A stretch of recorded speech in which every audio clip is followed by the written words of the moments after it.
Hey, oh, you didn't know? I bet you didn't know that you were going to hear from lonely producer Dom this week. Because guess what? The Road Dogg is chock full busy of WE work, so we got to do a best of episode this week. But hey, if you're not, because it's a best of guest episode, so you're going to hear from the likes of fan favorite Mideon, Al Snow, Nick Patrick, Blue Meanie, Buff Bagwell, Shannon Moore, Sean Waltman, and Billy Gunn. Hey, remember that guy? Wow. So yeah, you guys tune in and have some fun. I'm going to have some fun seeing all these guys having fun with friends. Ah, man, I need friends. But yeah, enjoy the show, and oh, you didn't know.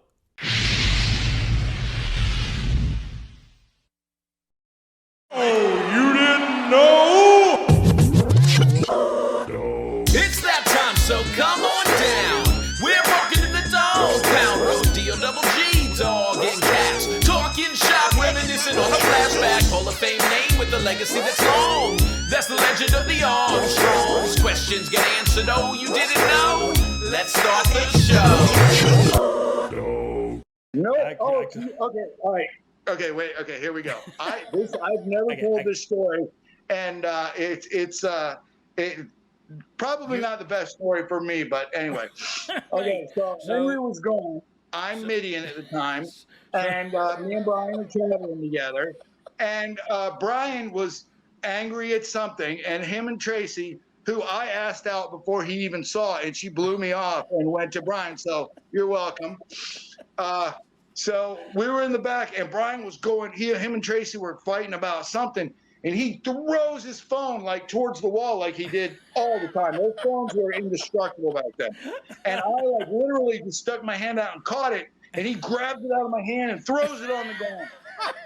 And then we had these sweet tarts that had LSD dropped on them. Sure. As And Brian was so mad.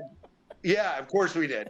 Brian was so mad he wasn't working or something that he starts taking them and another one and another one. I'm like, Brian, stop. He goes, if you want me to stop, you better take them then. And I was like, fuck. So I'm like, okay, we're doing the ministry thing, and all we're doing is carrying Stephanie McMahon, you know, I don't know if you've heard of it, on the Undertaker symbol so she can get married. And before this, we walked through it, and it was just like boom, and then Stone Cold's going to hit the ring. We're all going to powder. He's going to hit Taker. Boom, they're gone. And I'm like, okay, I could probably handle this because I don't want him to take like 10 hits of acid. So I took like 3 hits, and I'm like, okay. So we go out there, and then I'm like, that's all we're going to do. Carry her out, get out of the ring, no problem. So Vince walks us all through it, and afterwards, Austin goes, hey, you know what would be cool is if I hit the ring, I knock the other guys. Everybody takes the powder. You and me trade. Boom, boom, boom. And then I go to Taker. He peels off outside. You spin around. I go at you again. I hit you with a chair. You go down. I stun you. Blah, blah, blah. And it's just starting to kick in. And I'm like, okay. So I did the Stephanie McMahon marriage to Undertaker, head full of acid, and didn't miss a beat. Nailed it. Nailed it. As far as I know, and the lights were so pretty. That was. We just That- found that's- footage. that You're not was- even in it. That's That the weird story. That story is the Attitude Era in a nutshell. Nutshell. You know what I mean? Like, Totally. like it's totally.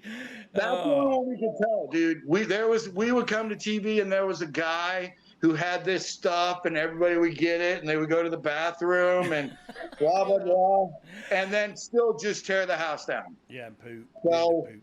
are drugs bad? I don't know. They can be in Yes. excess, I would imagine. Yeah. So what was your quote? What was your quote? yeah, Dog? being a drug addict's only bad at the end. Yeah. Oh, it only Yeah. sucks at the end. Being a drug addict only sucks at the end.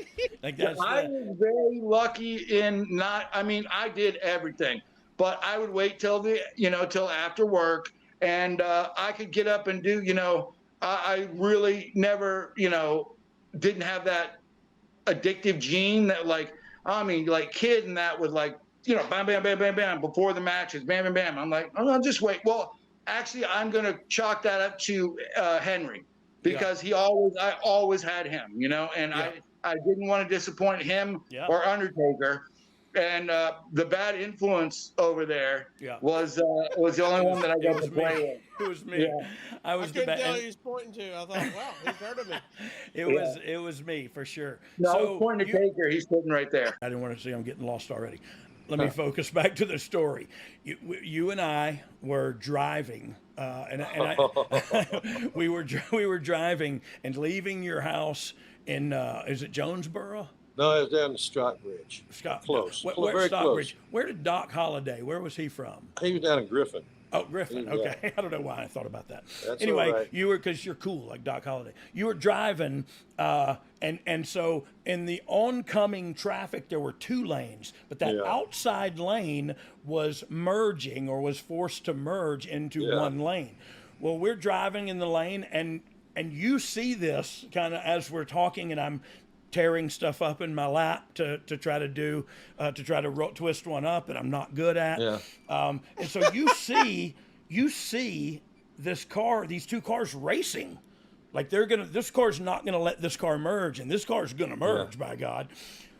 Well, they end up executing a perfect pit maneuver on the other vehicle that then sent that one vehicle into a slide. Right before this happened, Nick said, "Hand me that mother effer," and got the thing.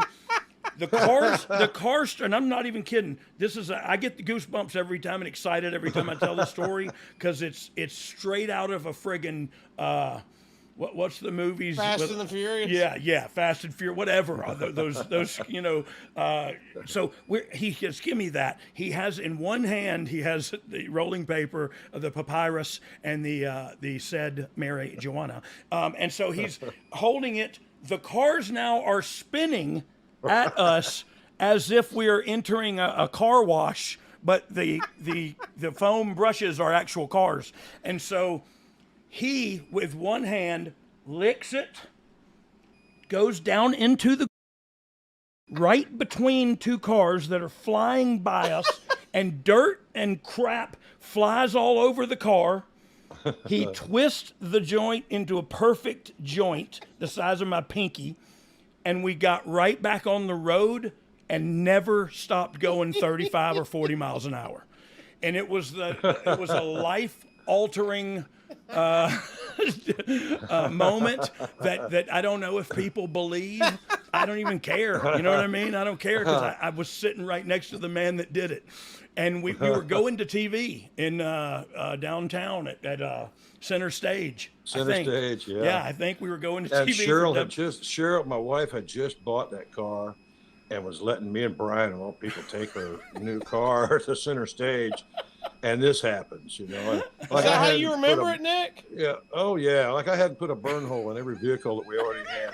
So now I've got her new car. Yeah. And we come out really pretty damn good. But oh my God! All the that was flying, it come raining down on her brand new paint. It's a brand new car, brand new Ford Taurus. And she had to get a whole brand new son of a gun job. handles like. Oh yeah, like, man! It was handled smooth. like nobody's business. Wait, there was so much that messed her paint job up. Yeah, we had to get a whole new paint job, man. It was raining. Whoa, dude! It was windshield. The 2 vehicles were spinning and I don't know if they flipped, but they. No, they didn't. Neither one of them flipped. They both helicoptered right by us. One went to the right, and I hooked it back when he went by, and the other one went back to the left. And he hooked back to that one that went down in the ditch, and he was right back in his lane with a joint rolled. Yeah. With it all went. Will you verify how bad was he at rolling? We needed one at that point. Oh my word! I get excited just telling the story. We needed one at that point. yeah. I always. But you know what? It's funny. One.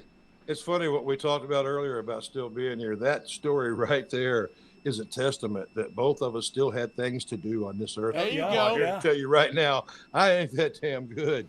Yeah, I'm sure you well, weren't either. I don't know. I'm you were smooth on that. And I try to think that I'm pretty cool. Yeah, that was cool. But man, if I didn't have somebody guiding me, amen, amen. Man, because we did. It wasn't our time, brother. It was miraculous. Like that's no joke. Like it really was. They were cars helicoptering at us. Isn't it weird how? Isn't it weird how when you're in one of those moments and your adrenaline just goes through the roof? It seems like you're kind of in slow motion, you know, and it's just kind of happening, and you're not thinking about what you're doing. You're just reacting, you know. Survival, right? It's I was very dang lucky, and somebody guided us right back on the road, man. Well, and we kept on going. Waited till we got up on the highway. We never even stopped. Fired. We just were like, an accident's happened, guys. We got to go to work. I wouldn't. They almost killed us, and I wasn't overly concerned about those two that trying to race. Almost killed me. And more importantly, let the guy merge. And more importantly, ruined my wife's paint job. Right? Wow, that was major heat. But that was just one of many. What did you tell the wife episodes. when you got back? That exact story, the truth. She didn't believe. There's no way she believed. I said, you've got to be happy. Look, there's no body damage. There's not a dent. There's not a ding. You got to be. I don't care. Yeah. Did you call the police? No, we kept on going. Did we call the cops? Well, we were smoking pot, so no, we didn't. We didn't think to call. Here. Look at these two over here that almost killed us. Let's just those two would go home, and then me and Brian have been sitting in jail and miss TV. Get the car painted and keep our mouth shut. Yeah, I'll pay for it. Oh man, what a great story.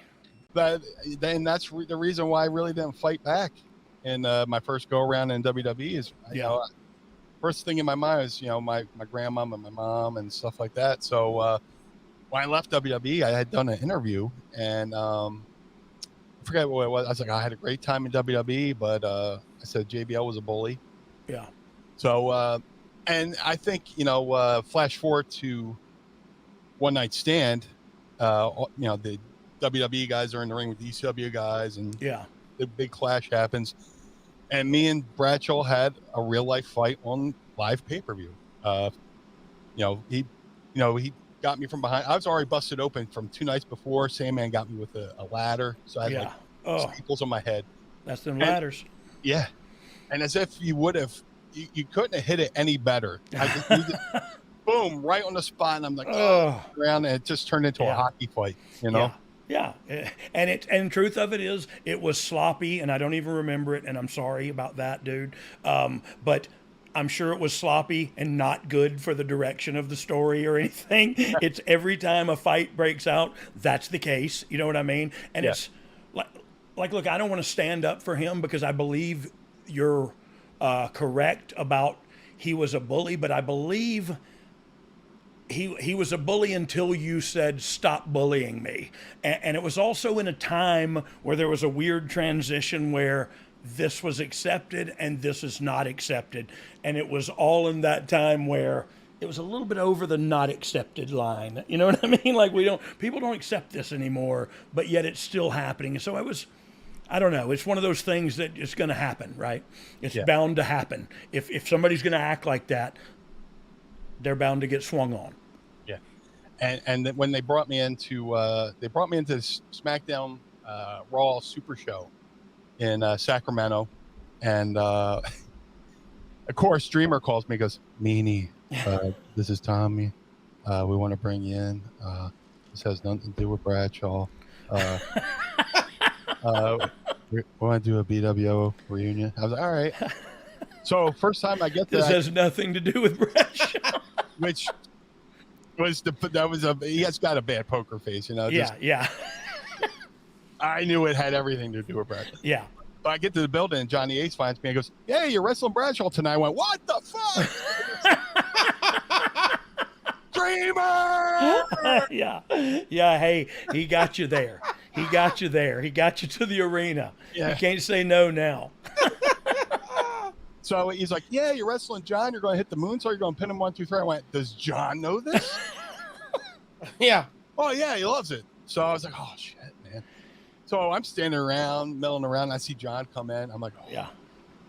And Here like he had his cowboy hat on, and it might as well have been a dorsal fin. Like, yeah. So I'm just standing there like this. He walks by, nothing happens. And later on, he comes by. He goes, "Want to talk?" I went, "Sure." So I follow him, and do you think you're going to fight again? We've all been to TVs. Yeah. There's signages, Vince's office. Yeah. Kayfabe. And the further we go, the less signs I see. I go, oh man, this is bad. It's no man's land. Yeah.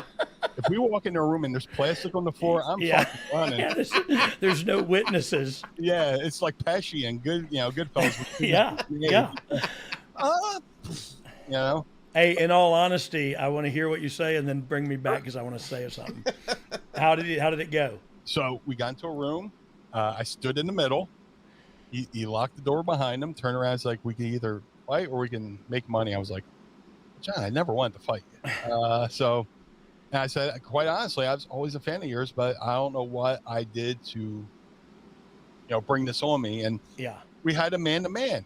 Yeah. And, I laid it all out, and he, said he didn't remember, which I'll take him at his word because those were crazy times. They were crazy times. And that's what I'm not standing up for John, but I do like John, but I do totally understand if you were someone that he targeted, he bullied you a little bit, verbally. And I say a little bit, I'm trying to make it soft. He bullied you. You know what I mean? He was a big, hard guy, big Texan, and drunk.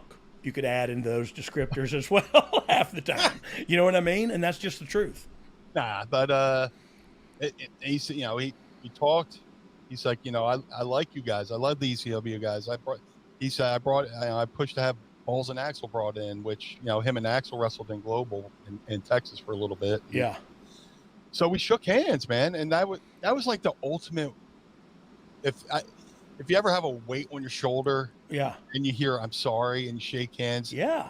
Best feeling in the world. Hey, in the world, man. And that's another reason, I ask you because, did you think you were going to fight? Like, he turned to lock the door. I don't know if I wouldn't have got him. You know what I mean? Like, I don't know that I wouldn't have thrown the first one right there, not knowing how this would have gone. But you went in there to do what a real man would do and go, where are we at, dude? Like, this is not...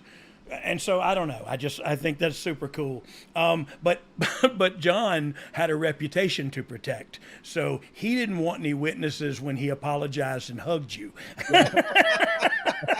And that's how that goes. And it is almost a caricature of JBL or whatever. But it was really him, and he was. I don't know, man. We all were. And I'm not saying him and I'm me and him. We all were.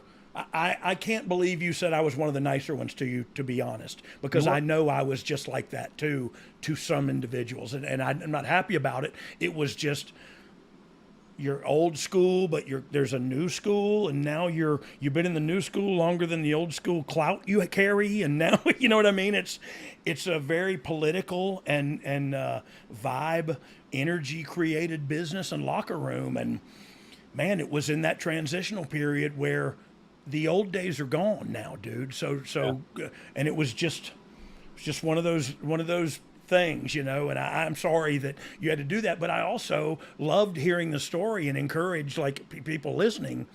That's how it's handled. You know what I mean? And that's also why I harped on how crappy it looked on pay-per-view, I bet, is because no good came out of it until after we fought. Like, fighting is the ignorant man's first shot across the bow, right? And that's me. I'm guilty of that. So I mean, I think it's a lesson in locker room etiquette as to let's talk about this. I don't know. I loved hearing the story. Because it's good-hearted and ends well, and you are back now. Real talk, Dogg. Let's tell our fans a little stat that's kind of mind-blowing. 52% of men over 40 experience some form of ED between the ages of 40 and 70. But it's always been this taboo topic, and thankfully HIMS is changing that by providing affordable access to ED treatments like sex shoes all online. Because who doesn't want better sex? But if you've had ED, you may be struggling and dragging your feet on solving the problem. Don't put off having a better sex life any longer. Check out Hims Sex Shoes and bring a new level of excitement and confidence to your sex life. The process is simple. It's 100% online, so no uncomfortable doctor's visit. Hims provides access to clinically proven generic alternatives to Viagra and Cialis up to 95% cheaper, with options as low as $2 per dose, plus a range of other treatment options, including the new Sex Shoes. Hims has hundreds of thousands of trusted subscribers, so if ED is getting you down, it's time to change that. And they want to take care of you that listen to Oh You Didn't Know. Start your free online visit today at hims.com/OUDK. That's HIMS.com/OUDK for your personalized ED treatment options. HIMS.com/OUDK. Prescriptions require an online consultation with a healthcare provider who will determine if appropriate. Restrictions apply. See website for details and important safety information. Subscription required. Price varies based on product and subscription plan. Sex Shoes are compounded products and have not been approved by the FDA. The FDA does not verify the safety or effectiveness of compounded drugs. In Da Nang one time, I saw, Cassio, you had a question about the show. I just want to point out, since we were talking about anuses anyways, you know, if you can Google this too, your anus, the human anus, can stretch to about 9 inches, right? So, you know, the next time you're at like yoga class, and Carol's over there going, can't do this, I'm not that flexible. You go, Carol, I think you're underestimating yourself. Dare to dream, Carol. Hey, another little thing you can Google too, okay, because it kind of ties in, and that is, these are all, it's a shoot. A raccoon can fit in like a hole about 4 inches around. So really, technically, you could like stuff 2 raccoons up your ass. I mean, that would, if you have time on your hands, I think you'd have a little room, at least an inch. Yeah, well, yeah. So I'm not sure if it was raccoons. Come on, back up in there, Skippy. Let's go. Ricky Raccoon. Ricky Raccoon. Let's go up there. Take your mask off, you little bandit. Yeah, you little turd bandit. We have reached premium new level, yeah. No, but it's great.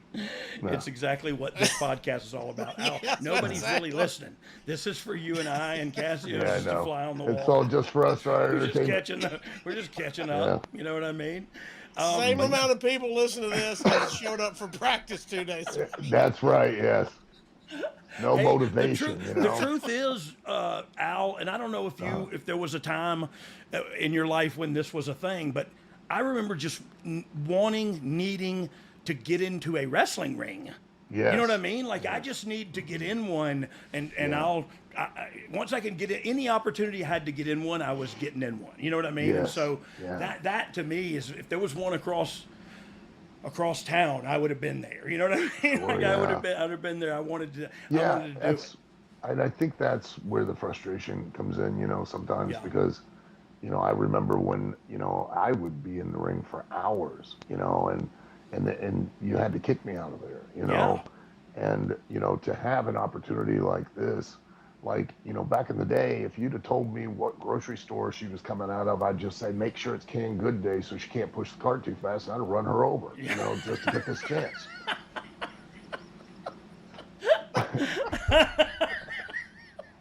You know, and I got to beg these people to help themselves, you know. Yeah. I'm willing to commit murder back then, you know.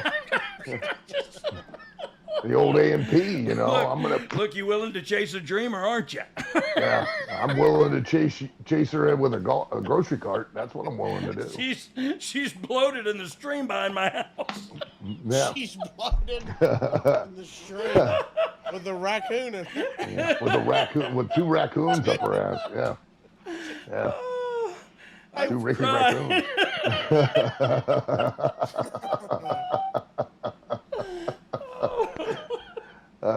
There's got to be a question about the show Wrestlers that we could ask. Why did they make, my favorite thing in the entire deal is, because I'm weird and stupid, is why did they make Darkstorm do the interviews in the car? I don't know. I have no idea. Him hanging his arm out over that beat-up car. There's a picture of it up. Dog, That's every his- episode, every interview, he's in that car. Yeah, and that's his car, too. That was a car that he drove and he broke down. Yeah. God bless his heart. Yeah. I remember the first time. At the end and first- runs over the curb. He does what? At the end, he runs over the curb trying to pull off. Like, he made a point, and he's like, I'm out of here. And boom, boom. Old man behind him. Yeah, dropped the rear end. It just fell out. First time I ever met Jimmy Jacobs, it was on one of those tours up in Canada for Danny Duggan. I don't know. Do you know? Yeah, the Inuit Indian reservations and the whole deal. And so anyway, Jimmy Jacobs had driven the whole thing, and it was like a K car, and it was spray painted, and it was horrible. And I said, dude, that's your car. I felt bad. I got to tell you about this 10-day tour it was Nova Scotia and Newfoundland, right? Yep. And so we arrive. The guy, the promoter, takes myself, and Luke, the bushwhacker, so they take us to this bed and breakfast. A retired police chief and his wife run the bed and breakfast, and this is where they store the ring in the garage. And I meet the head of the ring crew, Wiener is his name. Who Anthony looks like Weiner is his name. Yeah, an 82-year-old Yosemite Sam, right? He's a former moonshiner who got caught by the Canadian government and now has to work on the ring. So, and he's seated next to Honky Tonk Man, who both are completely drunk, just obliterated. No way. What a shock. This is your entry into Newfoundland. Well, now we wake up in the morning, we go downstairs, and I find out, hey, Wiener's about the easiest person to get to know because the wife's cooking, breakfast, right? The husband's watching porn. He's watching porn on the computer with the volume turned up full blast. As I'm walking down the stairs, I'm just hearing, and I'm like, what the hell is going on? I come down there. She's no selling it at all. He's walking around the house like it's an episode of Dragnet on the TV screen. I'm like, what is going on, right? I'd like a hotel. That's all. So now I go meet the rest of the crew. I meet Indian Larry. Okay. Yeah. He is not Native Canadian. He was adopted by Native Canadians and believes he is, so much so that at the end of the tour, he put on and donned the ceremonial garb, performed a ceremony, and gave Luke and I, dream catchers he had bought at a gas station. Not me. But that was nice of him. Yeah, there was high-pitched Shane. Shane was a 20-year-old boy who sounded like he was perpetually kicked in the nuts. So these are nicknames you're giving him, or these are the nicknames? Okay. Yeah, I needed everyone to be. And then there was old Bob. Old Bob was like, he literally sounded like Boomhauer from King of the Hill. And only Wiener could communicate with old Bob, and old Bob could communicate with Wiener. Okay. So, after 10 days, you get to know this stuff too. Now there were two dentists that were like road managers. There was the local dentist, pretty halfway average. Then there was the dentist that was trying to steal his job from Toronto that lived in a white panel van with his 16-year-old son, who he would always constantly be doing this, and his face was purple. And I'm like, does this guy have a seizure? What's going on? Right? Wait, whose face was purple? The kids? The old dentist. No, the dentist. Okay. And he's rubbing himself, and he's moving in his clothes. And I'm like, what the hell is going on with this guy? Turns out he's on ecstasy 24 hours a day. Makes sense. Lives on it. And he's just all the time just rubbing himself. And I'm like, does he have a gallon of orange juice? Well, now I found out how Wiener got his name. You guys like to hear that? I sure would. Would I? I go, Wiener, how did you get this name? He goes, I'll show you. Okay. He takes 24 hot dogs, and one at a time puts them in, pulls them out, and then poof, they're gone. He swallows them whole into his stomach. And I was like, if you ever decide to have a career in gay porn, you will be a millionaire. Yeah. What's his name again? And do you have his number? Wiener. Wiener, I'm coming. I'm coming, honey. Yeah. me and Dennis. Me and Dennis are coming, honey, and we're bringing the X, baby. Yeah, that sounds. You know what though? There's just enough, and I know you too, Al. There's just enough entertainment in that cast of characters to get you through. You know what I mean? I met the Goalers, and you can now Google. You can again Google this. They wrote articles on them. Okay, we're at this one particular town. It's up there in God knows where in Newfoundland or Nova Scotia, right? Yeah. And all of a sudden I see this girl come walking up, and I swear to God, like her eyes are on either side of her head. She looks like a goldfish. And I'm like, oh my God, right? And she's bringing a little kid who's like slobbering, and I'm like, oh. So I run to the back. Right? You ran from her, of course. Yeah, of course I did. I run to the back to announce to everybody, there's a goldfish person out here, right? And Cowboy Mike Hughes goes, oh, that's like Sarah. And I go, what? You know her? He goes, yeah, she's like a local rat. I go, what? Tell me, what did you just say? He goes, yeah, the boys. I go, you've got to be kidding me. Not these right? boys. And he goes, yeah, she's one of the goalers. I go, what the hell's a goaler? He goes, there's a family that live up in the hills and like for generations have been inbred. And he goes, like, one time, and this was the best thing. He goes, one time, one of the local news people, they were up there like shooting each other, having a family feud.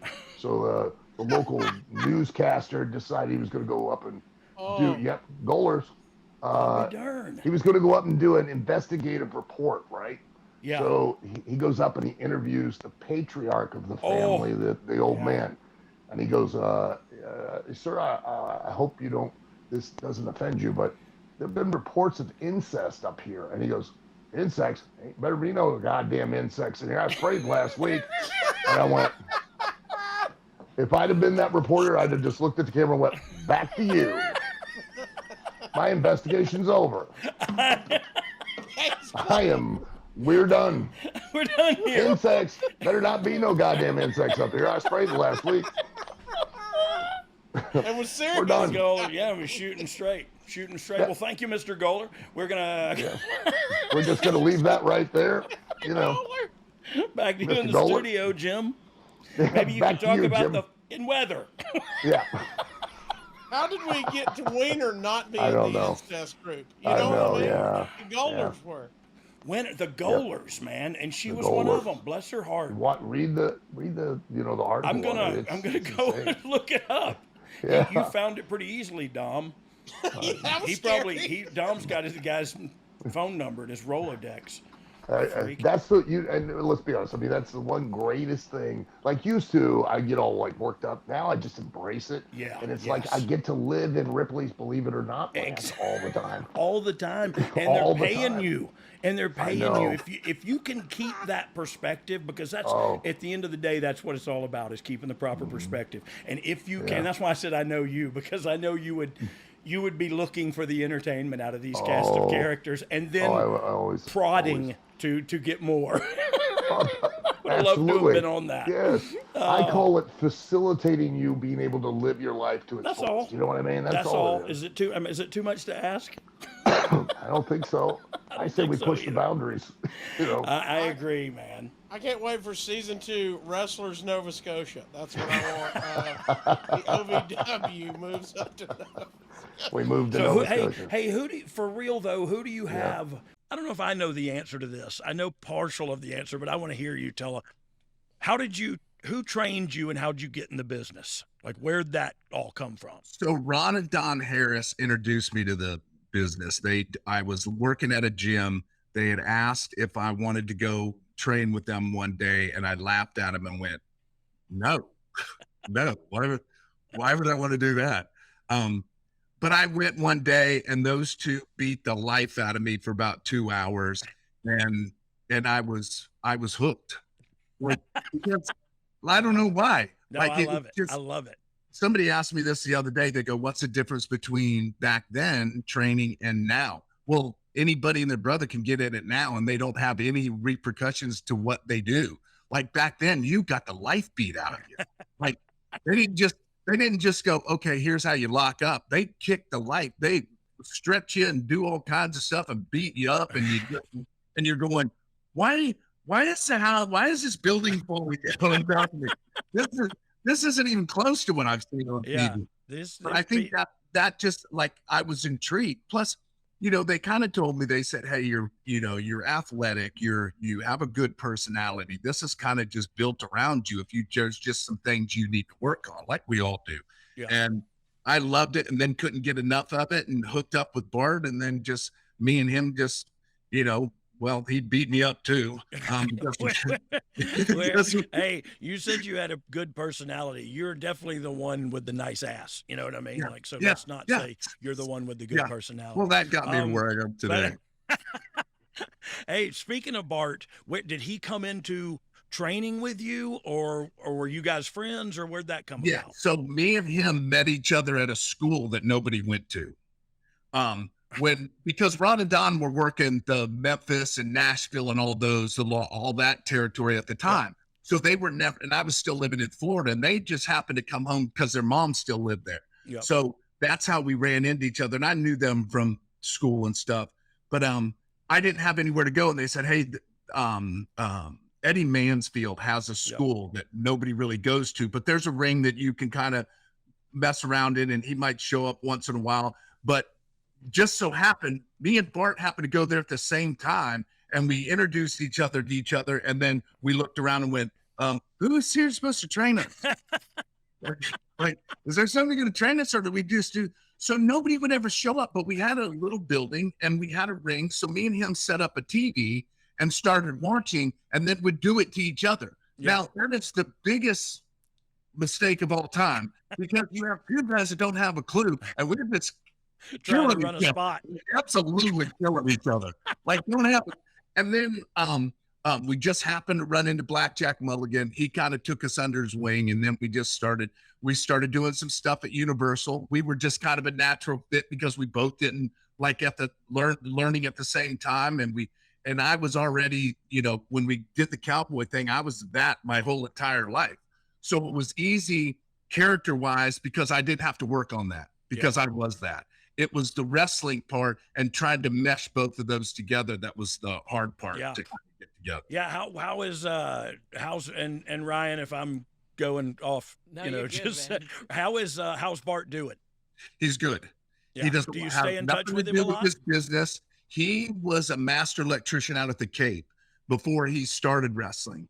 Okay. And when he was done with Japan and everything and said, "Hey, I had enough," he just went and redid all his certifications. Yeah. And now he's a lead guy out there again, and happy and good. Yeah, good for him, man. Good for him. Hey, look, Bart was always such a nice guy that I didn't know I was supposed to be scared of until I saw him in Tough Enough, or whatever that thing was about, Brawl for Balls or whatever it was. But then I learned, like, oh, okay, so be really nice to him. Where were you working when you got the call from Vince to go up there? Oh, man, so I had a tryout in WCW at Center Stage over there. Yeah. They had this guy named Kip Fry. I know this is kind of... it's inside baseball, but I know the dude.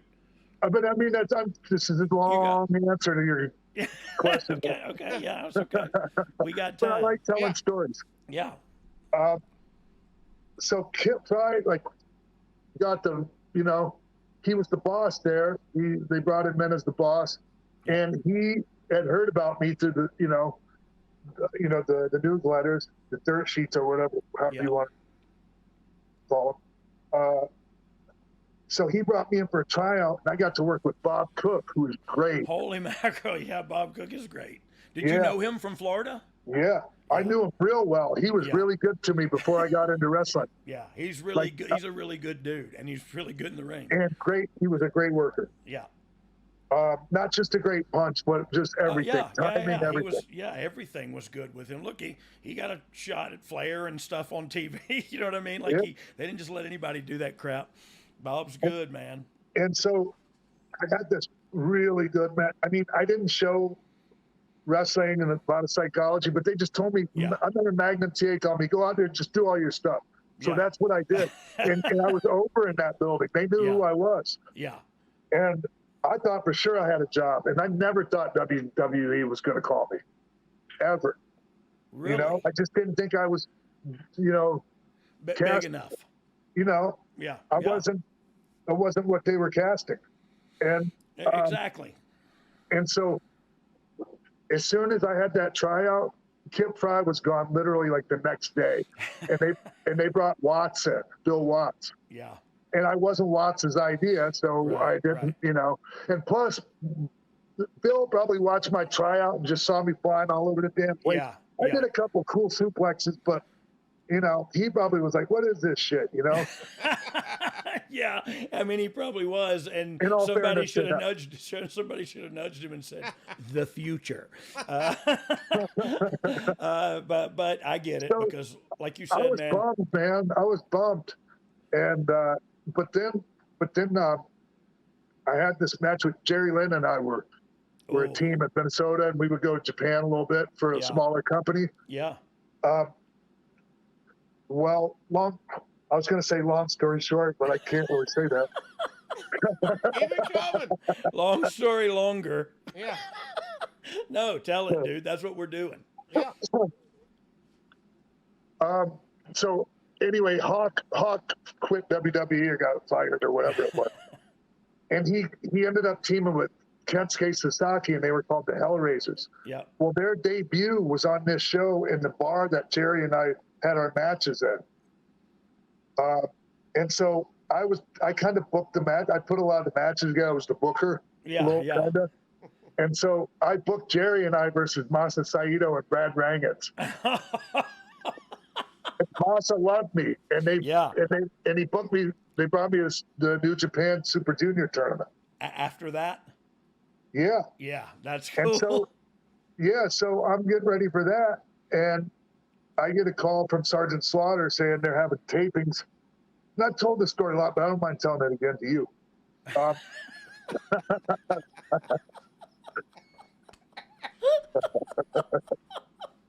Thank you. Thank you. No, for real. I'm not just saying that. I swear. I know you're shooting. It's a Shih Tzu. Oh, I love it. He's Shih Tzu-ing, brother. Yeah. From the His Art. Yeah. Lord.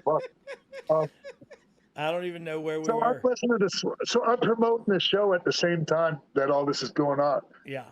It's like Terry Funk versus Road Warrior Hawk on top, me versus Sabu. Yeah, that's it. How'd you know? Wow. Yeah, I promoted that with Dennis Carluzzo, and I made that poster, by the way. Hell yeah. Yeah. That's awesome. And so, like this whole time, and Sarge calls me, right, and he's telling me, we want to, like, bring you in. We're doing a TV tapings, and we're having a tryout. And I'm not getting it, man. I'm like, who's having TV tapings day after WrestleMania in Phoenix? And then it dawned on me, it's WWF. Yeah. I couldn't believe it, man. And so I got all of a sudden I went from not getting a job in, WCW and being kind of bummed, and just coming off a real bad head injury too that could have killed me. Oh dang. Yeah. Wrestling spot? It was in New Jersey for Larry Sharp and Dennis Carluzzo. The dude jumped up the top, crashing. I had a blood clot on my brain. It was bad. Oh shoot. So anyway, back to the Sergeant Slaughter thing.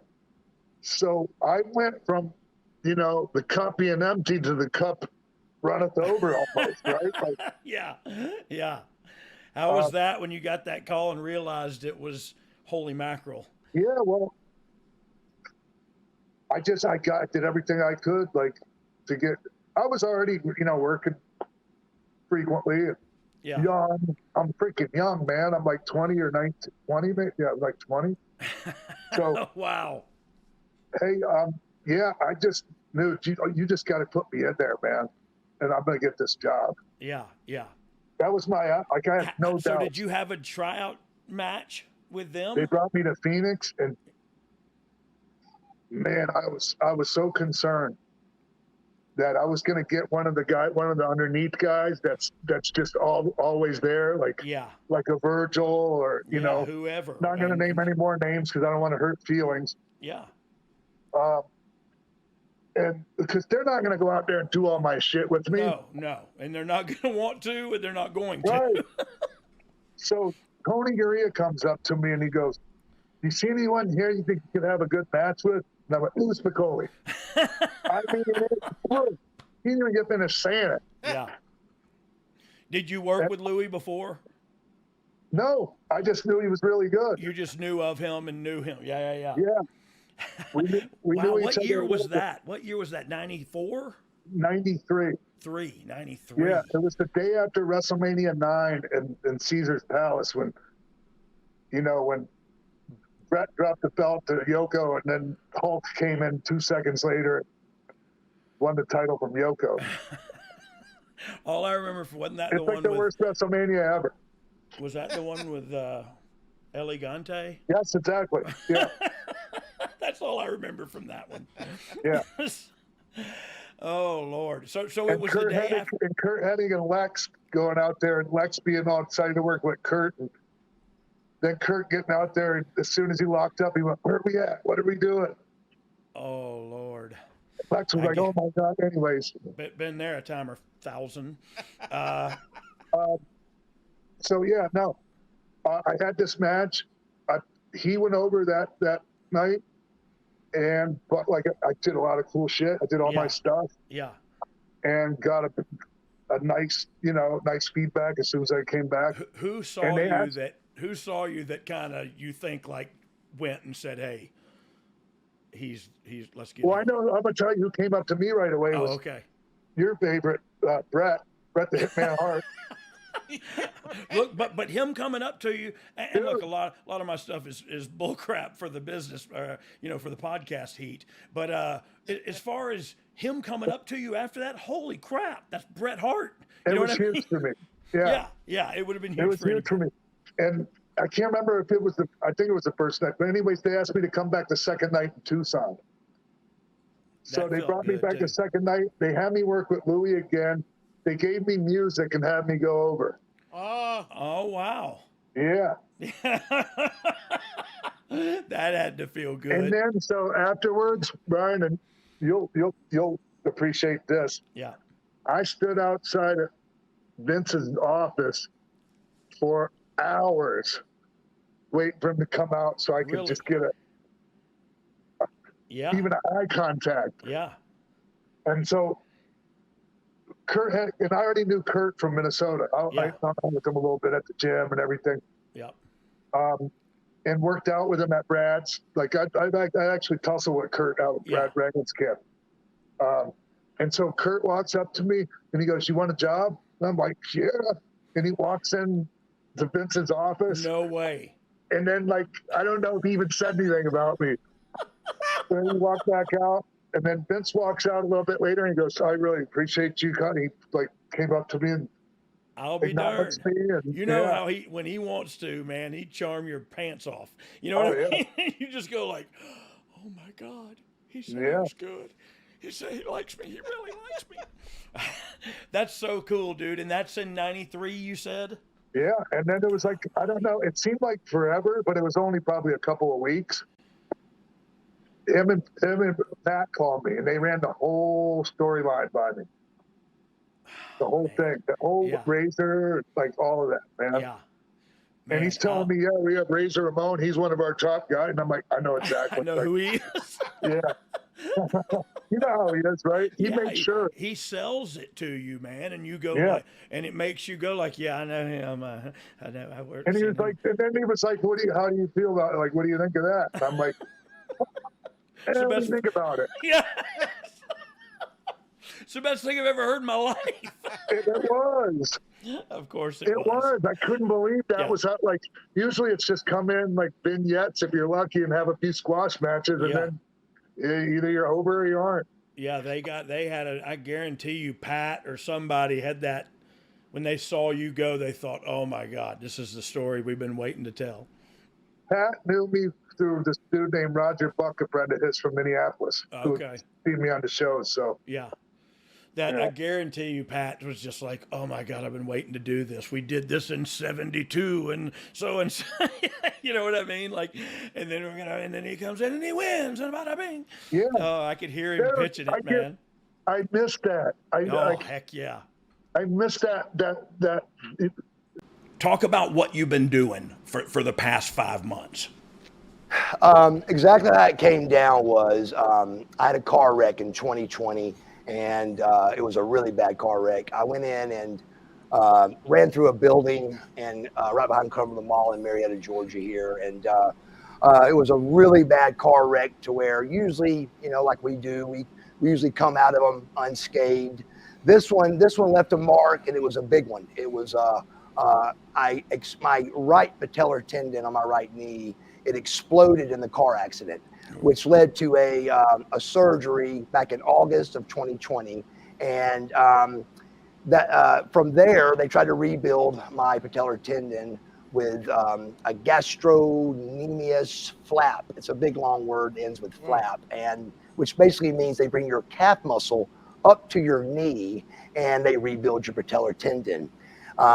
And I was in a good spot when that happened and really thought I could, fix this. It was during COVID. And I even tried to make that a positive thing, thinking, okay, COVID's happening right now, man. So let me get everything back where it needs to be. And then when COVID's over, hell, I'll be ready to go. So I took it on, ready to go with it.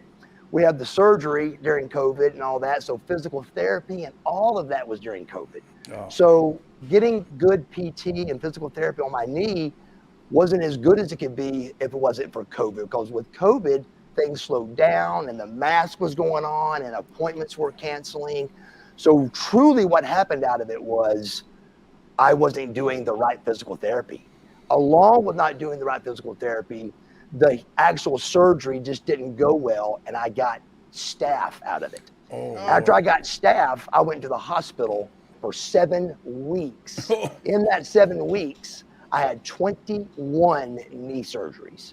21 knee surgeries, which is every third day, they went in and did what's called a washout.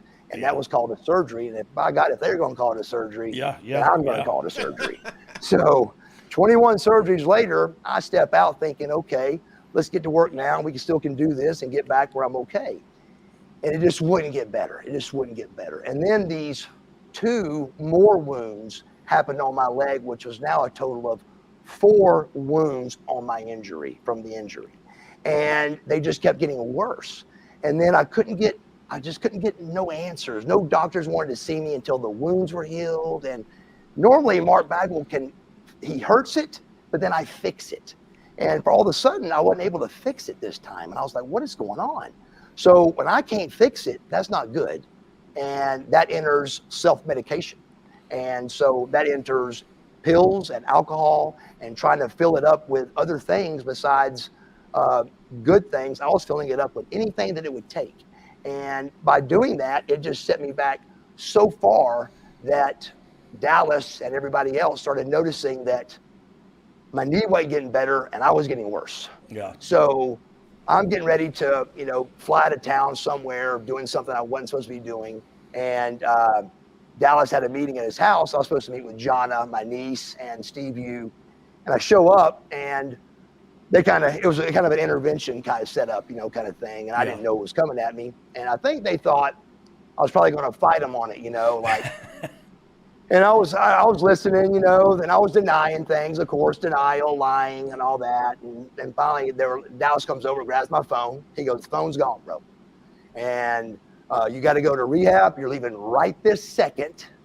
And if you don't go for 90 days, you're out. You're out of Jonna's life. You're out of my life. You're cut off from everybody. Your name will be horrible." And when this happened, we'd already shot. Change or Die. We had shot the beginning of the Change or Die docuseries. Yeah. And I was doing pretty good in that. And then when that kind of kept going is when I relapsed during Change or Die. Yeah. And then when the relapse happened, then that's when the intervention part happened. And they said, "Look, you got to go to rehab now." Yeah. So I go to Black Bear Recovery in North Georgia Mountains for 30 days. I finished that treatment center. And after about a week of that, I was in. I was like, "Hey, I'm going to do this. I'm in, man. I'm in to check it out and see what's up." And pretty quick, man, I was able to sleep when I didn't think I could ever sleep without a Xanax or I needed some kind of medication to sleep. I didn't. It was just a story you tell yourself, like Dallas always says, and it's the truth. It's a story we've always told ourselves, and we make it make sense. Like, and I need drugs to go to work. That's what fear is too, right? It's the story you tell yourself. We make that up too. We make it up in our own head. And eventually you believe it. Yeah, for sure. You believe it. And so that's what I do, and that's what I was doing. And then finally I did find something I could do, and it was the recovery. And out of recovery, the biggest thing with recovery is to really do something with your aftercare. After that 30 days, where the number goes up of successful is huge if you continue your aftercare after 30 days. Everybody thinks 30 days and I'm good. And I've done that before, and you're not good. Yeah. And I continued it on with my rehab with aftercare in a place called Tengu in Marietta. And so I graduated that on January 13th, and I'm continuing now. There's my graduation. Look at it. Fantastic. Yay. And so continuing from there, 5 months sober and just sleeping good, feeling great. Something that happened yesterday seems like it was a week ago because I got so much more time on my hands. Yeah. When you're sober all day long, man, it's crazy how much more you get done. How much you can get done, right? And it's unbelievable. I feel like I'm just now learning to compartmentalize and place one task in front of the other. And look, I still mess up. I still lose my cool sometimes. I still, the biggest thing for me is to make amends for that and clean up my side of the street and move forward. Try not to do the same thing again. But I don't know, man. It's really great to hear your voice and hear in you. Like, I don't know about you, but I went to rehab a bunch of times, and it was never the right time. When it was the right time, I didn't want to live like I was living anymore. And it's not like I wanted to die. I just didn't want to live like I was living anymore. And obviously that's my way, my thinking got me there, So I was ready to listen to someone else. Now, look, I'm not going to lie to you. I threw Xanax out in the parking lot of the rehab center, and 3 days later, I was out there looking for them. But moving rocks around trying to find them. But look, that was the beginning of me. Just like you said, it kind of hits. It was like, okay, maybe I am the problem. You know what I mean? And that's when I learned that. And then also when you stop caring what people think about you. You know what I mean? That's a huge weight off your shoulders too. And I'm not going to get my feelings hurt because look, that's what, when I got sober, and I go back to me because I'm my own reference point.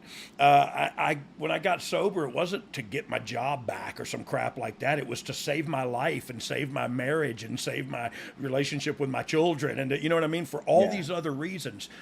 And then as I started living right, literally years later, I said, "Hey, are you sober? Are you okay?" And I was like, "Yeah, I can do this if you want me to." And the rest was history. But like, I didn't get sober to get my driver's license back or to get my, you know what I mean? It was life or death. And you know that better than anybody. And I think that's a pretty cool segue into our conversation when we didn't even have each other's phone numbers, but you reached out to me. And I want you to tell this story not only because I think it's an inspirational one of a man reaching out to a friend for help, but I also think it makes me look awesome. So go ahead and tell the story. It does, man. So, going back to what Brian was talking about, like, I went to a few shows because by that point, like I was running from, like legal issues probably. And my tattoo shop, like I got rid of it in North Carolina. I was living in Chicago, got in trouble in Chicago. Then ended up in Florida. What year? 2013-ish, 12, 13-ish. Yeah. Somewhere in that point. And like me and my wife, we'd split.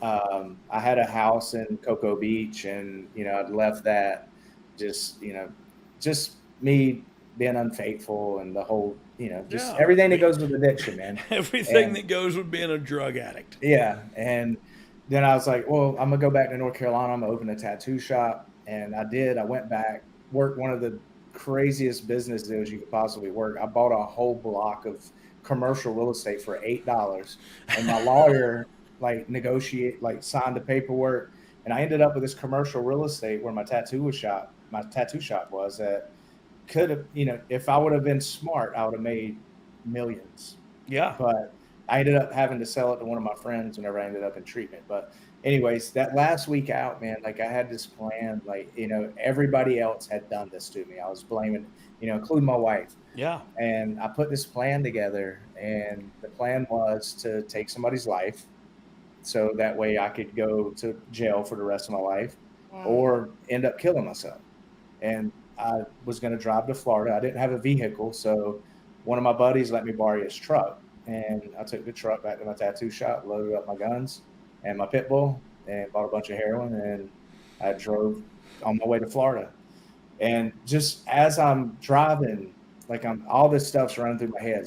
To me, like, this is my last couple of days probably on the planet, like, or I'm going to be in prison. And I'm thinking about, like, hey man, like, who would you reach out to say, goodbye or whatever. And like, I'm in my head, I'm putting this list together, just kind of saying my goodbyes to people and basically saying, I'm sorry. Like, that's what I was thinking. Like, I just wanted to tell people, like, hey, you guys probably didn't know I was dealing with this stuff, but I've got a lot that I'm dealing with, my addiction or whatever. So I didn't know it was addiction at the time. I just thought I was crazy. And man, like, Road Dogg was heavy on my mind the whole trip, because I'm like, man, Road Dogg was able to get sober. I'd been to the shows, like, he's still Road Dogg. He's still laughing. He's still funny. Like, man, how did he do that? Like, I'm thinking that this whole trip, and he keeps popping into my head. And finally I get to my house, and I don't know if somebody had, told the person that what I was thinking, maybe because I shared it with like maybe one person or word got back. But whenever I got there, like, they wasn't home. So I was just sitting there by myself. And like, at that point I started getting dope sick because I ran out of dope. And like, all that was on my mind was like Road Dogg. And I was like, man, I got to reach out. Like, if I reach out to him, maybe there was that I think it was just that last ditch effort of like, please help me. I'm not this person. Like, I just need some help. I don't know how to get help. Like, nobody's ever taught me how to get help. And I reached out to Road Dogg on Twitter. And I still got the messages in my Twitter. He slid into my DMs, bro. Slid up into his DMs, man. I'm like, hey dude, like, can you talk? Like, I'm struggling. I need some help. Like, I really need to talk to you. And he responded, and our conversation, and I should have pulled it up and printed it out, but it basically, I remember saying, I was like, he's like, hey man, you can be happy. And I was like, Brian, I just want to be happy. It's like, I haven't been happy in a long time. And Brian said, like, well, God wants you to be happy. He goes, and he suggested that I start praying. And he goes, help's on the way. That's what Brian said. Then he got in touch with, like Bob Killar, and the rest is history. But, like, it was a dark week, man. Like, that week, it was if it wouldn't have been for him, I would either be dead or in prison for the rest of my life right now. Wow. For him. So I feel horrible for saying how good it makes me sound, but like, I'm so honored, honestly honored that you thought of me, and to me that's not me. That's God using me in your to intervene in your life somehow. And that's not, look, I'm the same drug addict, low down, dirty dog, egg sucking dog, but we're the same, you know what I mean? But I ain't got no different. I just had some experience, some strength, and some hope to share with you. And it was, and I remember I was in the bathroom getting ready to go to TV. I think it was on a Tuesday, and so I was the writer. I'm pretty sure I was the lead writer of SmackDown. And I was like, I can't call you now because I got the world on my shoulders, but I can start the ball. You know what I mean? I start the ball in motion, and all I did was make a phone call, and the ball rolled from there. But yeah, I'm honored. I was honored to do that in your life, but I'm more honored that God chose to use me. I'm not a weapon I would go to often. Well, dude, it's insane because like that, and that's happened to me. You know, like it's a snowball effect. Yeah, like I've helped so many other people in that manner of just like God putting somebody in front of you at the right time in some way, shape, or form. Yeah, and you know, like obviously I'm not going to go into names and stuff for anonymity reasons, but there's some people that could say that the same story with me. Yeah, about them and doing it to somebody else, and it's God's work, no doubt. That's the deal, man. You'll never be closer to God here on earth than when you're doing something for somebody else. And so to just be able to go to give back what little it is, and because then it's, you know, I used to thank Hunter and Stephanie all the time. I would go, hey man, thank you guys for sending me to rehab, and I'm straight and I'm doing them living, and they're like, you did it. You know, they always told me you did the work, and so that's important. You know what I mean? They believed in me, I guess, to pay for the rehab, and you as well, but then you got to do the work, and I did the work, and you've done the work. And how many years you sober now? It'll be 6 in December. How about 6 that? years. Did you ever think 6 days was possible? Dude, I couldn't go 6 minutes. Thanks, everybody, for listening to this best of episode. And if you want to get the best of the WWE merchandise, we are excited to announce a new affiliate partnership with Fanatics and WWE Shop. An easy way to support your favorite podcast. Oh, you didn't know, hopefully. Shop official WWE gear and apparel by using our special URL. ShopWrestlingMerch.com. That's ShopWrestlingMerch.com. Or if you're watching along with us on YouTube, hit that QR code that's up on the screen now, or check out the description below for the link. We'll also have it up on our social media as well. You can shop with confidence for your favorite WWE superstar tees, hoodies, caps, and yes, belts, and more with the WWE Shop. And use our special link, ShopWrestlingMerch.com, or just go ahead and scan that QR code to make it easy, and you support the show directly. So you're getting the same great deals on WWE merchandise that you would have anyway, but you're also telling the WWE that you love Road Dogg, and oh, you didn't know. Hit that QR code, go to ShopWrestlingMerch.com, and hook it up today. And we thank Fanatics for being a proud supporter of our podcast. I'm taking it, and I'm pretty sure I'm with Jeff Jarrett, and I'm taking it to Scott Steiner's house.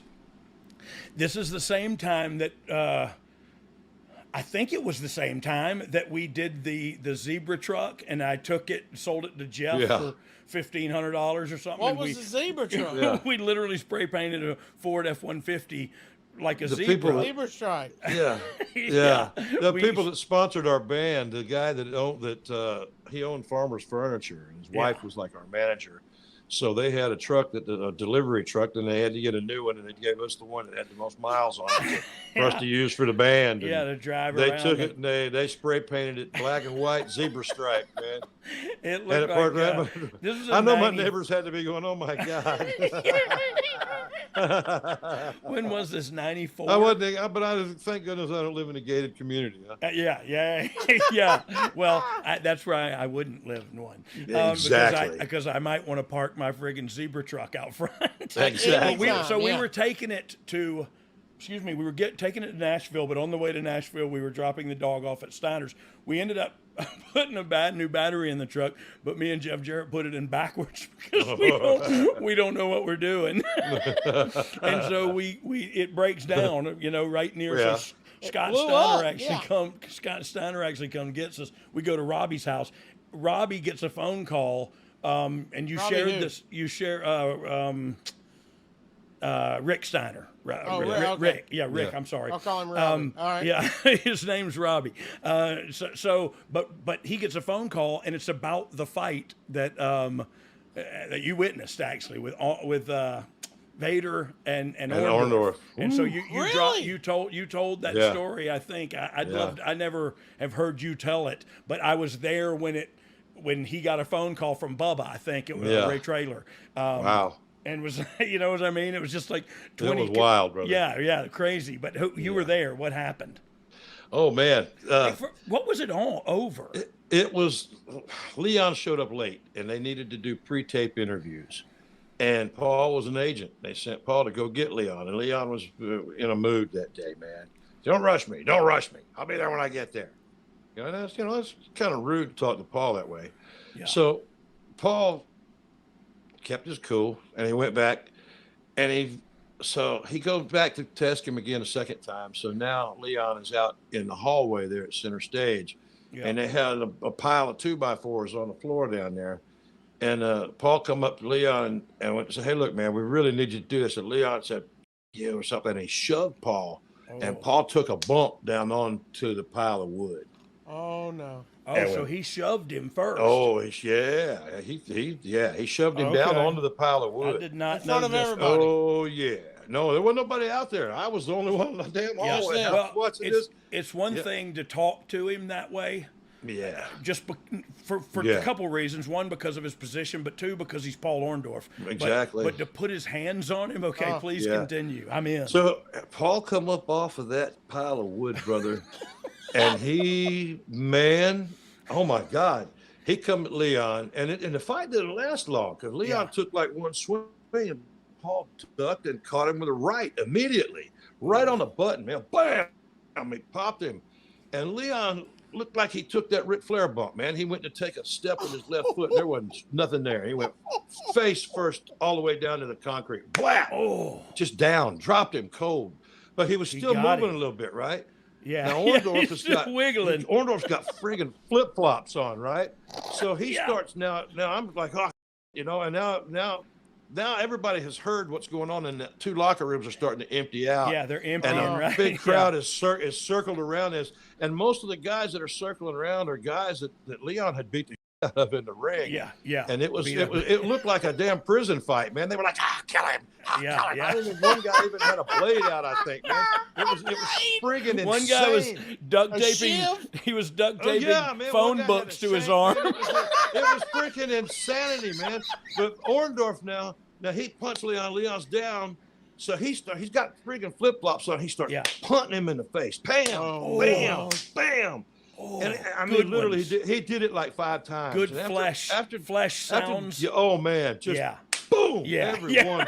He was kicking friggin' field goals, man. Oh. Leon's head was a freaking football on a tee, man. Yeah. That's what it was. Yeah. And after the third kick, Leon wasn't moving, but he still took 2 more, and the head just kind of went blip, For good measure. I jumped in, and I forgot who else it was, but a couple of people grabbed Paul by the arms, and he jerked loose of them, and then he turned, and I was right, like, God. Yeah. I said, Paul, he's not moving. I said, let's get the hell out of here now. Yeah. So we took off. We ran down the hallway, and that hallway at center stage, and we hooked it left. We go up there where they used to have no catering. A little restaurant in the front door. It was up at the other end of that.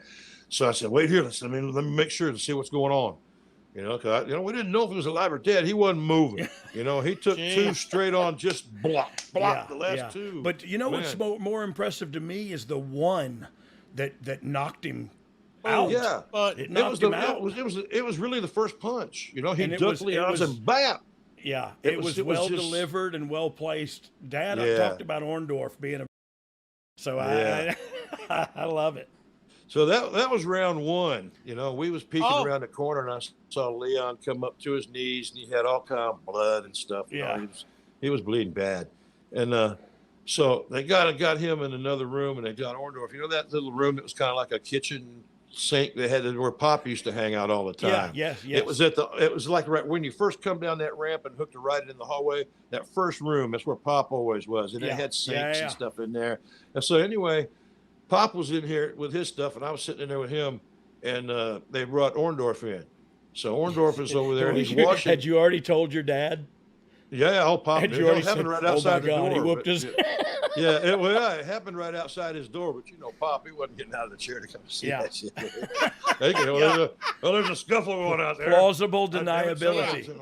Yeah, hell. So anyway,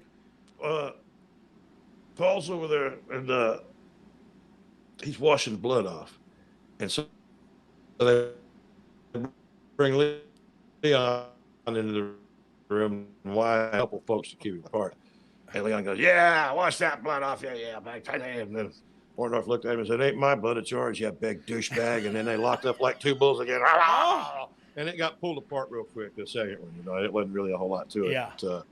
But that was it, man. The intensity was the punch and the kicks and the rabid freaking dogs that surrounded the fight. That all those kids that had been clubberized in the ropes and in the corner.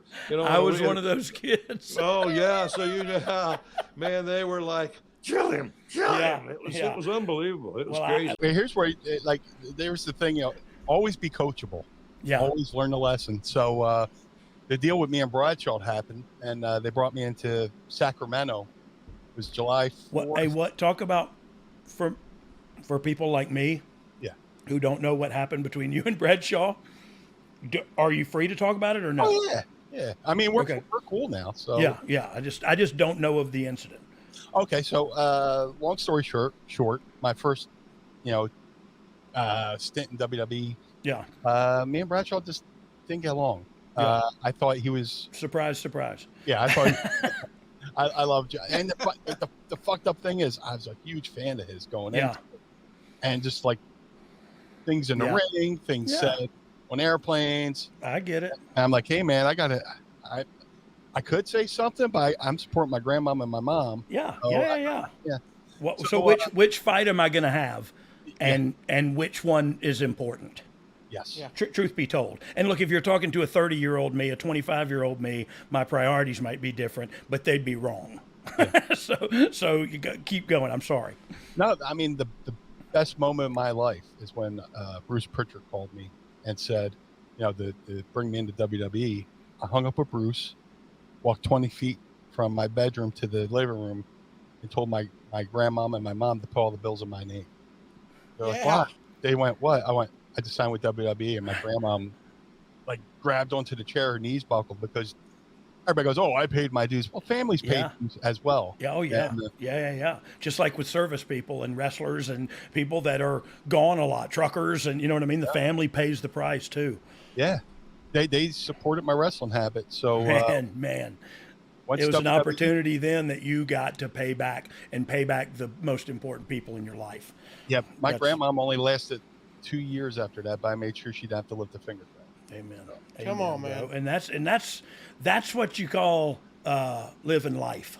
Yeah. And I don't know, and that's why I call you my friend. And so it's again why I say it may be only one way, because I'm not worthy of stuff like that. You know what I mean? That you're above and beyond, and all we have is our family and our loves of our life, and all this other crap, man, is just material, and I don't know. It just doesn't mean anything, man. It doesn't mean nothing. And you did something in your life that was really meaningful for others. And I don't know, dude. That's what it's all about. I have no problem to say I love you too, man. I appreciate it. I've admired your whole family, number one, and then getting to know you and being around you and just having the honor to share a locker room with you. And, and then here we are in 2023. We're the survivors, man. Yes. I mean, some would say cockroaches, but look, survivors is a better descriptor, right? Yeah. But, And if you get over, you make more money, and hence everybody makes more money because the houses start getting great. And like, I don't know, man. I don't know what they don't understand. Yeah, and that's the thing is that's it, dude. That's what I got hired for, is to help you. But if you don't, I can't force you. I'm not going to hunt you down to ask you if you need some help. Like, I'm there ready and willing anytime. Like, grab me. You could just grab me and talk and ask me anything you want. But I think Billy, so far you and I have just sounded like two old guys that are bickering. And Waldorf. Yes, totally Statler and Waldorf. So it was a great topic up top. Like, I know you are. I'm just kidding. But it is kind of both of us going like, yeah, if they would just do this and listen, like, and so look, it is part of that. We know what works. Like, I know what's going to work. Like 95% of the time, I know exactly what's going to work, where they're going to go, especially if you have a story. If you have a good story and you're trying to insert stuff just to look cool, okay, let's just forget about the story that everybody's into to do cool stuff like that. And I promise you, the people will get out every single time, and now you're trying to run them back down. And trying to run down a crowd is the absolute worst thing ever. Why would you not? If I can keep them from the start, why not keep them to the end? Yeah, no. I agree with you. Drag them along. And so look, sometimes it feels like you're dragging them along, but sometimes you can orchestrate the match, or you can feel it out there. And I feel like that, that's something that's gone by the wayside too, but I feel like they should, I don't know, they got to look, their reps they're getting now are on Monday or Tuesday, whenever your show's on, Wednesday and Friday, on live television. You know what I mean? Like, that's the rep they're getting. It's very hard. And it took me I'm sitting here now 53 years old, fat as a fish batter. And now I know a lot about wrestling. But when I was coming up, I didn't know crap either. Billy, we could do this all day long. I want to ask you, because I don't know. It is cool. So 93, you get the gig. How long until you're like, okay, how long until you're spoiled? Spoiled? Yeah, with money. Did it take long? It would take after we started DX. Really? Okay. Well, look, that's WWF in that 93, 94, 95. That was that 95 when I first came in was bad. You'll shit when you hear my first 6 months. $36,000. Yeah, you're right. I just pooped. Dude. No, that's not good. Yeah. Well, it's not what I was thinking, because I thought the thing with you should have got paid for that thing with Razor.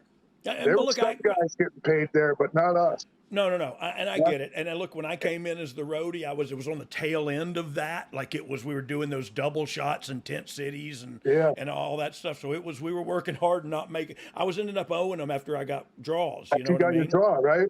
Yeah. If you did the Florida run and got your draw, you might get a negative on your check.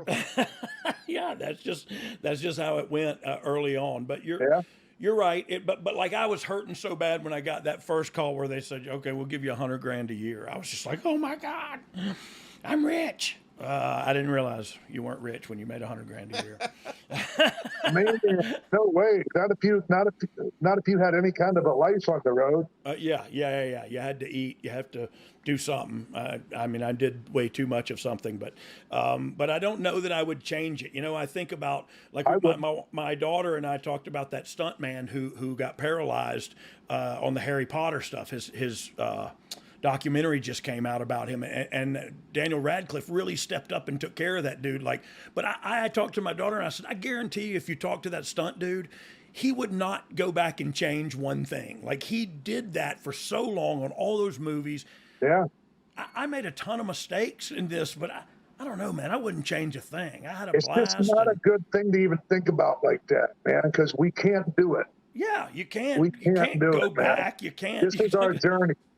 Yeah, this was our journey, man. And you know what is so weird, and it's kind of, I say it half-heartedly, but I totally believe it. Like, the journey is the destination. You know what I mean? Like, that's some Buddha crap, but it's straight up truth. It's the truth. The whole journey is it. And so now, for me, and I just have to keep that in here. You know what I mean? And keep that in, and this is just existing and being right here, right now. Is all I got to do, man. That's all I got to do. And if I can keep that in my head, it's just not easy. 93. Hey, do you ever go back, Brian? Do you get in the time machine and go back and relive the old matches that you don't remember having? So I have, since on this podcast, I have had to watch a few and go back and look at them. And yeah, I think we were good. I don't want to be braggadocious, but I don't want to bullcrap them either. We were friggin' good, man. Yeah. DX, the matches we had, like I saw one not long ago, was just a hardcore fatal 4-way or whatever. It was just a 8-man, like with weapons, with the Nation and all kind of crap, man. I don't know. I just thought it was great. Like it was fun, we were man. good. Yeah. It was. You talk about being in the thick of things. That's Brad Armstrong. Look, I'm just happy to be here in the thick of things, and I'm going to see what happens. Hey, we were in the thick of things, weren't we? Yeah. In about every segment. Week, man. Yeah. Let me ask you this, kiddo, and this is from my heart, or from my brain, or lack thereof. Were you smart to all the stories and all the crap that was going on and that we were doing every week, or did you just show up and do it like I did? No, I was like, you had it in your, like, I honestly never. Vince Russo would call me on a Wednesday and tell me what was going on, until I started shitting on it. Like when he quit fucking calling me after that. Maybe that's why he didn't. He was good like that. Maybe that's why he didn't call me. He called me once early on.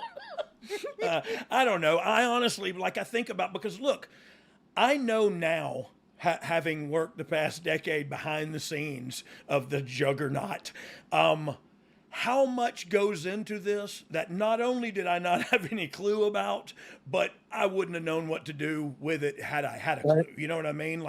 And so that's just, I guess I'm trying. I got to be honest with you, man. I wouldn't have known back then. It never dawned on me that you were just like showing up and just doing it. I just assumed we were all like on the phone and I shouldn't have assumed that. I should have known better with you. I don't know why. I just don't ever remember hearing, hey, we're going to do this next week with you. It was just show up, and I guess I would fuss then if I wanted to fuss. Yeah, you were good about that. You were good about that. Yeah, I'll wait till I get there to really screw it up. But you do it, Sock. You do it. Yeah. So we did. Let's talk about DX for a minute, since it's my claim to fame. That's for dang sure. What made me open my eyes to the craziness of it was that 9 months or that 10 months I had off, that I got laid off, and I went out on the road with Billy doing autograph signings and all that. Is it still a hot thing every friggin' weekend everywhere? Are they still doing cons and autograph sessions and all that stuff? Is that still? Because man, there was, and I'm just talking to you like you're my friend, and I don't mean to sound braggadocious to people who are listening, but there was so much money in that. I was dumbfounded. Yeah, you talking about more recently? Yeah. See, Brian, I try to tell people, like, in the middle of DX, in the middle of that hot run, we used to do these third-party appearances. Dude, I got sick of it. Yeah. You remember Matt and JoJo? I remember, I was just like, I'm not doing it. What was his? They finally were like, what was his name? $7,000. What was Ned Needlander? Yeah. Ned Needlander. And JoJo. Man, I haven't. That's from Bayonne. Yeah.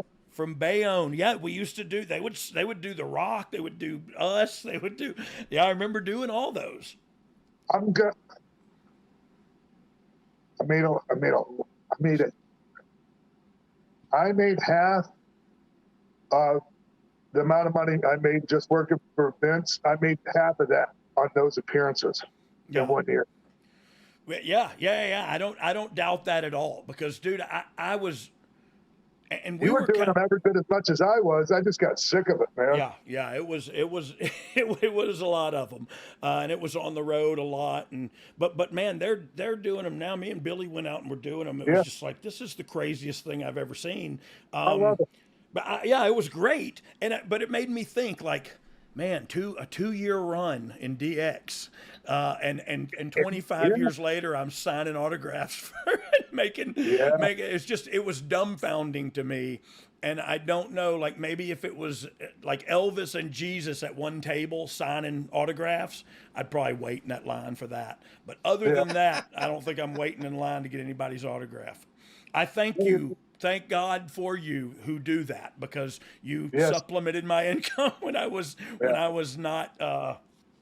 wondering where the next meal was going to come I'm so grateful for that. Yeah. And this is the truth, man. I'm not just saying this. Yep. I sincerely enjoy interacting with the people that come to those. Yes, I always. love it, man. Because when I make somebody feel good, it makes me feel good. Amen. So there's a little bit of selfishness there too. Like, of course it is, but that's human nature. But you're using your human superpower for positive. Yeah. And truth be told, Billy gets pissed at me because I'm animated and on fire. And come on in here, man. And we're going to point at your penis. We're going to smile, take a picture. Hey, you know what I mean? And they're popping and we're laughing. And Billy's like, God, shut up, dog. And I'm just like, you shut up, Billy. And then we push each other. Then I call him a doo-doo head. So 83. I'm going to do a thing, and I'm going to actually do a thing in the UK, in Manchester, in March. Oh, what is it? A convention like? For the Love of Wrestling, I think it's called. Oh yeah, you know what? I'm pretty sure that's the one me and Billy did last year, where I had an opportunity to meet like a lot of the guys that I had never met before on the other squad. But I also saw a bunch of old friends there, and with Tugboat, not Taylor, but the actual Tugboat, ended up pushing him through the UK airport because his ankle had swollen up or something. But I had a great time, and they treated us well, and the hotel was right there. So I don't know if it's the same place, but we had a blast, man. So what do you want to do? You're 5 months sober. You're talking about aftercare. What? And I don't mean to stay on recovery or / sobriety, but I'm interested in what you're doing. You know what I mean? Do you do? Do you have a regiment? Do you have a schedule every day? How do you do it? What I do is when I get up, every morning when I get up, I take about 15 minutes just to have a sit down period of time where I look at my Bible. I pray for the first 30 minutes of the morning. I have coffee and I pray and I talk to God about what my day is ahead of me. And the one thing I did learn in rehab at Black Bear, they gave me so many great tools. And one of the tools was just for today. Amen. Just for today. So I look at every morning just for today. Today, I had to be here at 5:30 to do a podcast with Road Dogg. And that's how you look at it. You look at it just for the day. And before you know it, it's been 5 months. So going back just to today, I line my day up from that. When you get up in the morning and you start off your morning like that, you're putting on a shield. You're putting on your bulletproof vest. That's how I feel. That you're getting ready for that day. No matter what that day comes at you out of that day, you're ready to face it because now you've got your day ready, you've got your mindset on, and you're ready to face whatever comes at you with the tools you've been given. And my tools I've been given are things like breathing. Breathing for everybody. We've always heard take a breath. But nobody really knows what take a breath really means. Yeah, it doesn't make sense. Really you're like breathing. Really I'm breathing now. Right. Think about, you don't ever put your mind on breathing, but if you do, and you make it a mindful thought, breathing is absolutely amazing, right? Yeah. We got to have oxygen and we got to breathe. But if you put your mind on it, it relieves stress and anxiety medically. That's a medical way that it does. And it's instantly going to make you go from here to here. Yeah, and it just makes you be present. You know what I mean? That's the thing. It's just I'm just right here, right now. And man, I got to be honest with you, Buff. I don't know. I got kids, man, and I got grandkids, and I missed a lot of my children's lives because when I was home, I wasn't present. My mind was altered, and it's not fair to them. And look, I can cry over that too, or I can make a joke and continue on and remember that was then. I know what I got to do today to never go back there again, and I'm willing to do that today. You know what I mean? You mentioned that getting on your knees and just getting my head right in the morning. I started listening to some guided meditation on an app called Headspace, and look, it's hard to sit there for 10 minutes. You know what I mean? And focus on something without my mind going in 100 different directions. So it's a struggle, but I always say it's a struggle worth having. It's a struggle worth going through, you know? Whoa. Hey, so let me ask you, let's go back a little further than that. So this was, Mike Graham owned it, right? And who trained you? Steve Kern, the best trainer in the world. Yeah, I know a bunch of wrestlers that would totally agree with that. Statements, Drew McIntyre, all the girls. Yeah. I mean, I even came up and helped him a little bit. Well, I helped him when I left WWE at his private school, and then he did the Florida Championship Wrestling, which was the NXT. So I helped him out a little bit there. But I mean, I have this paper that's got all of these wrestling holds and all this terminology, and you could not have your first match until you knew how to do everything on there. It wasn't like the power plant. Yeah, they didn't beat our ass. I mean, they beat our asses, but but that's awesome. Part of the deal. You know what I mean? Like that's what now they go. Oh well, they beat me up. Yeah, that happens. Are you going to come back? Yeah, and so nobody beat me up worse than you did, though. It's so funny. We had a Battle Bowl where it was. This is a true story. It was me and Henry, or me and Shanghai at the time. It was Battle Bowl where they would mix up the teams, and they had a couple tag teams that never fought. And then it was me and Bagwell versus the world champion Rick Rude and Henry, and we did a little thing and we teased it, and then we got to the spot where Dusty wanted us to go at it, and we said, let's just fucking throw hands, brother. The Cole Twins, we got in the back, and the Cole Twins, everybody was going crazy. They were like, it looked like you two just saw each other, set your beers down, and went after it. There's going to be a Netflix documentary we're going to hear about soon. Hey, believe me, there could be a Netflix documentary about just about the apartment. Yes, La Park apartment, all right? Me and Henry and Brian, pretty much between us and Max Payne's apartment, was living. Next door to us was Sid Vicious. Up a floor was Kevin Nash. Up a floor was Steve Regal, Max Payne, David Sullivan, Eric Watts. Yeah. The penthouse was Wyndham, Mike Graham, and Greg Gagne. And they all had their families, so they would all come. Kevin Nash, this is a hilarious story. Kevin would always go, oh, honey, I'm taking the dog out. And he would come down to our apartment and just get baked, just get super high, spend like an hour, go back up to his apartment. First thing the dog does is shit in the apartment. And his wife is like, what the hell? Kevin's like, oh, I don't know. These were good times, man. We had some good dead-gum times there. Yeah, no cell phones. Thank God, no cell phones. So amen, amen. So you were there, and were you figured in there in Florida? WCW? No. Okay, no. This is how this or the apartment or WCW? No. Were you? I'm sorry. We're jumped ahead.